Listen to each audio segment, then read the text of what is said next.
So a lot of you architects or junior architects out there are probably working at a firm right now, and you're thinking of either starting your own firm, or maybe you've been doing like some moonlighting, some side work, or perhaps you haven't even started the process. You're just still thinking about it. Maybe you're actually pulling in some clients and you're kind of getting busy. This is something that all of us who are in the process of starting our own firm, or have started our own firm, or want to, this is something that we start to run into. And the key is that eventually you're going to need to hire people to help you. You're going to need to hire some subcontractors or some consultants that can help you from time to time, or even a permanent part-time employee, or even a full-time employee. And what I want to focus on this video is talking about what kind of things you should be thinking about in this case, what kind of problems are going to arise for you, and what kind of struggles you're going to face, what kind of challenges, which will essentially help you when you get to that point. So when I first started my quote unquote firm, which is actually mostly a studio pretty much because it's so small, it's just me, there came a point when I had so much work that I pretty much needed someone, and this kind of caught me off guard. I had always thought of hiring someone. It had always been something that I wanted to do, but I always thought to myself, well, I can't hire an employee until I have my own office, right? I'm working from home. I have my little office set up at home, but I'm gonna eventually need someone, right? This is always something that I always thought about, and I always told myself, well, that's a future problem for future me. So I didn't pay too much mind to it. But then eventually what happened was that I was so busy, I didn't have enough time to look for someone, but I needed extra help. And so unfortunately, I never had at the time, when I started, when I went out on my own and I started doing my own stuff, I never had like a good solid network of people that I could hire to help me. So I basically was starting from scratch. And so a lot of you guys might be in this exact position. So the first thing that I want to tell you guys is, doesn't matter if you're not thinking about starting your own firm yet. Even if you feel like you're years away, I think that one of the most important things that you should do is build a network of people around you that can help you. This includes people that do renderings. This includes project managers. This includes other architects, and even drafters, right? People that do Revit modeling or AutoCAD drafting. These are all very valuable assets. And the truth is that you already probably are exposed to so many of them on a daily basis, but you're not really taking advantage of that. So the firm that you're working at right now already has most of these at hand, right? And you probably work with them on the daily basis, but you've never gone out of your way to add them to your network, have this conversation with them, letting them know like, hey, I'd like to know more about what you do, because one day, you never know, we might be working together on our own projects. So having that conversation and keeping in touch with them over time is really, really, really important. So start focusing on building that network as soon as you can. When you're working at a firm, a lot of times these firms hire, other consultants that are not in-house. A lot of times it's for maybe small projects, or a lot of times it's for something like a rendering. You should jot down whoever you see, those emails, those websites, those other consultants that you guys are hiring. Jot that information down and try whenever you can, whenever it's in your control, try to talk to these guys, send them an email, visit their website, try to figure out a way that you can keep in touch. It's so important for you to build your network. Now, let's say that you're past that, right? You're already working on your own. You're starting to get busy, and all of a sudden you find yourself how I was at one point, and you're like, crap, I'm going to need someone ASAP within the next few weeks or the next few months. Been there, done that. What do you do? Well, one of the best things that you can do is try to hire a permanent employee as part of your business, someone that could work for you, typical office hours. The problem is that we can't always do that, especially not at the beginning. We don't have the funds. A lot of times our firms, our studios are running really lean. This means that, yeah, we're making profit. Hopefully our business is making profit, but that profit is pretty much only to put in our pockets. We don't really have extra funds to be hiring a full-time employee. So what do? Well, in that case, the best thing that you can do, if you don't have that network, because if you do have that network, as I mentioned, hopefully you're watching this at a later time and you actually built your network. But if you haven't built your network, you're gonna have to rely on some consultants, right? Some freelancers. So I'm not going to get into actual websites that I've used. Just do a little bit of research. You can go on Reddit and find websites where you can hire freelancers, but there's tons of them. The reason I don't want to talk about them specifically is because some of them get bad raps, and there's hate on a lot of these, and I'm not here to talk about the actual website. I'm here just to say that you need to find some sort of consultant, of some sort of freelancer. The easiest ones to find are rendering consultants. Like, on LinkedIn, I barely use LinkedIn. I actually don't use it at all. I just have a profile that I made a long time ago. And I get, on a daily basis, I get messages from other rendering companies that want to offer their services to me. Now, rendering is something that I do offer as a service, but I don't really focus on that. I don't like to offer rendering too much, just because it's a lot of effort that's put into it.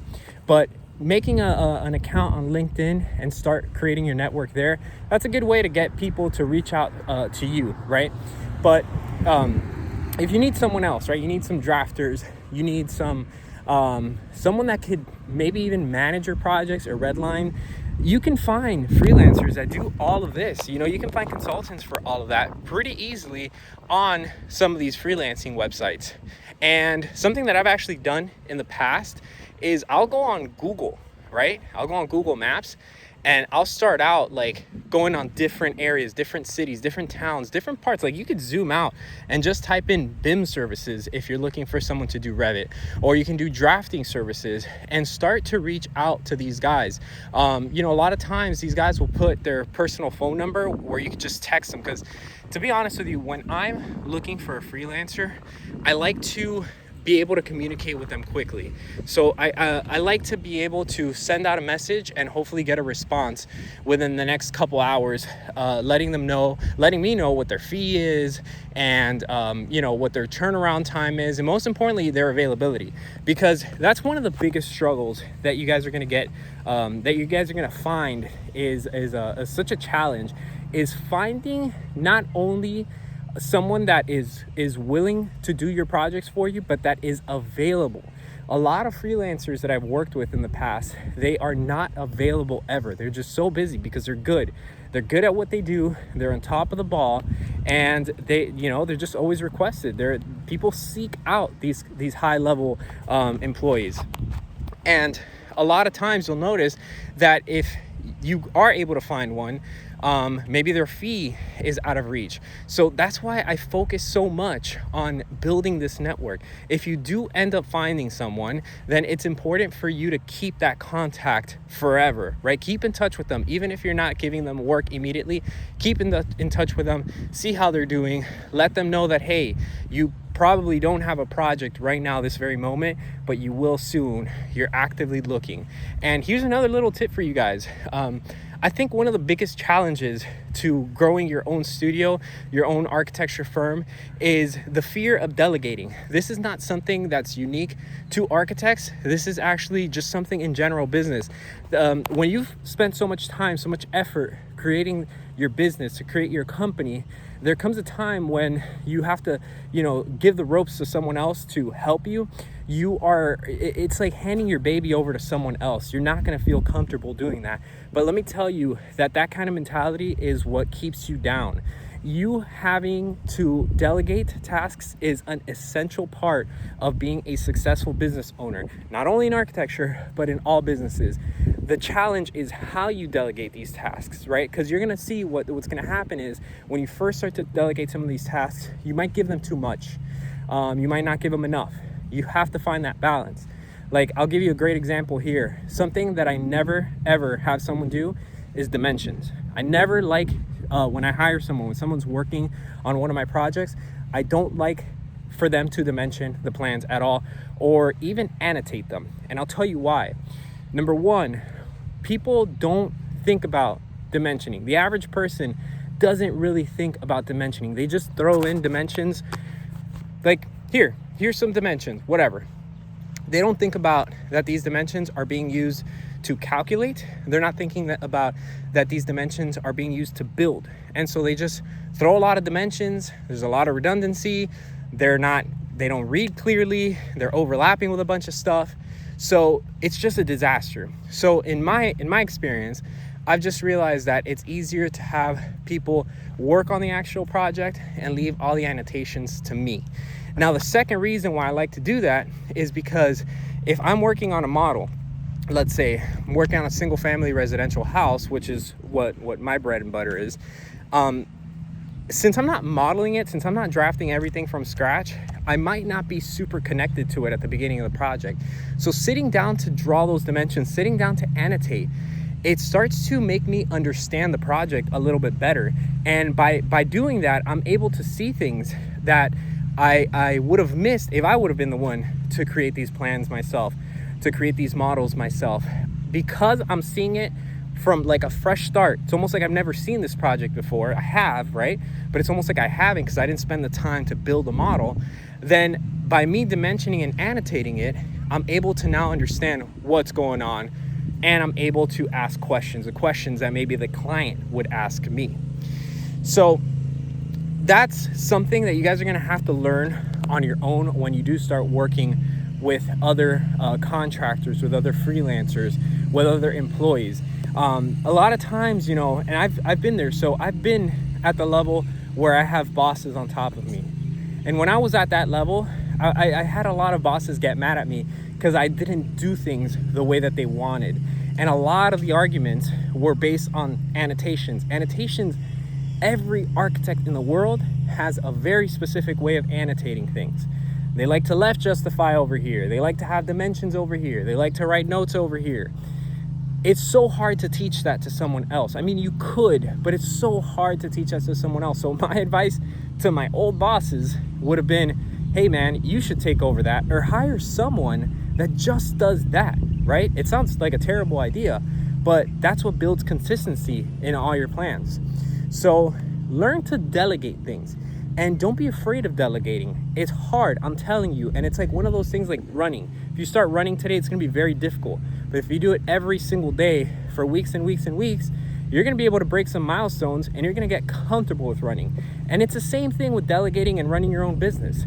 If you start to delegate, and you start to delegate small, then you're gonna be able to get comfortable with it and figure out a pattern, figure out a really good way of communicating what you need, and have those other people do it. Because a lot of times, you know, and I've run into this myself, a lot of times you'll think that, man, this guy's not listening to what I'm asking for. But a lot of times it's not their fault, it's actually your fault. You're not communicating effectively. And, you know, we are ourselves, right? That's like a funny thing to say. I am me, right? I know what I want. You don't know what I want. I can tell you what I want, but you might not get it. You might not get it. It might take a few tries. That doesn't mean you're dumb. That doesn't mean that you have an issue. That just means that I haven't effectively communicated what my needs are yet. So keep that in mind when you start to delegate some stuff. So just to recap a little bit of what I've said, you want to network. You need to network. Even things that you don't think that you're going to need. I used to work with so many contractors. I used to work with so many structural engineers, MEP engineers. Man, a lot of these guys just gave me headaches at work with their RFIs and their change orders. You think I would want to network with someone like that? Hell no. That's wrong. I should have networked with them. When I left these firms, I had no interest in continuing communication with these guys because these guys were a pain in my butt. But that's wrong, guys. You don't want to just X someone out just because you guys butt heads at one point.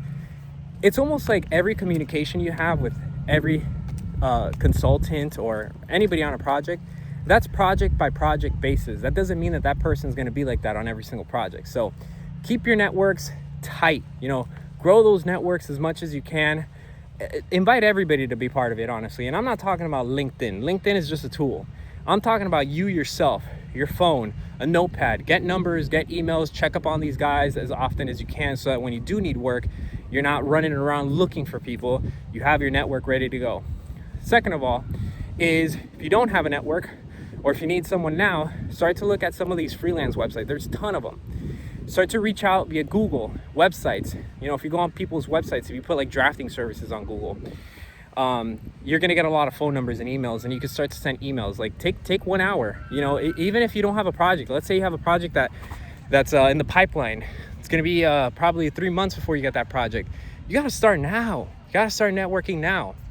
And what I would do if that was me in that specific scenario, 3 months in, I'm not on the beach chilling out. I'm sending out emails. I'm finding who is my team. I'm building my team. Who's gonna help me? I might try to do it myself, but who's gonna help me in case, you know, shit starts to go down? I need to have that team. So that's what I recommend for you guys to do. Now, another little tip, I did this actually once, and I was so surprised that this worked. I went on ChatGPT, and I asked ChatGPT to find me. I treated it like an assistant. Remember the whole delegating thing? We struggle delegating, and delegating to an AI even more so. I tried it. I was like, what am I gonna lose? So I went ahead and I had ChatGPT find me 5 people.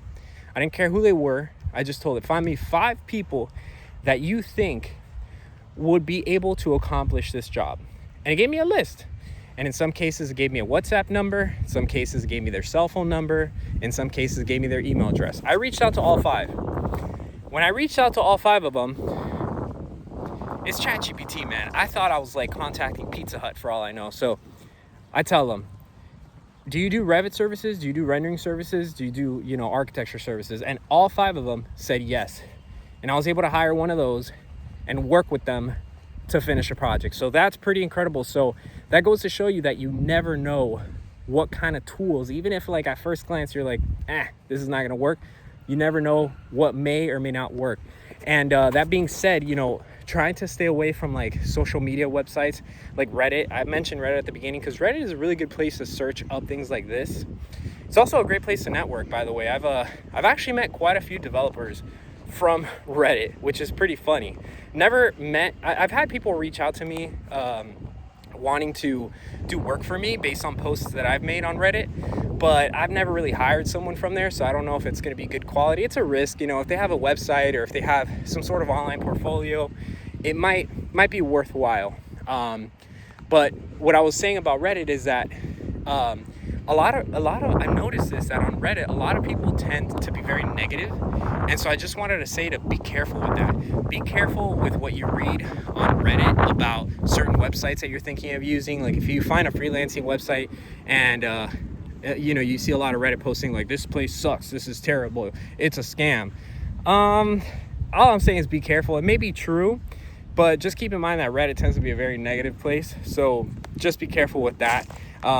A lot of times it's kind of worth the effort to just try it yourself, try these things on your own. Now, before I hop off this video, I want to give you guys one last little tip. When you do hire someone, make sure that you don't pay them up front.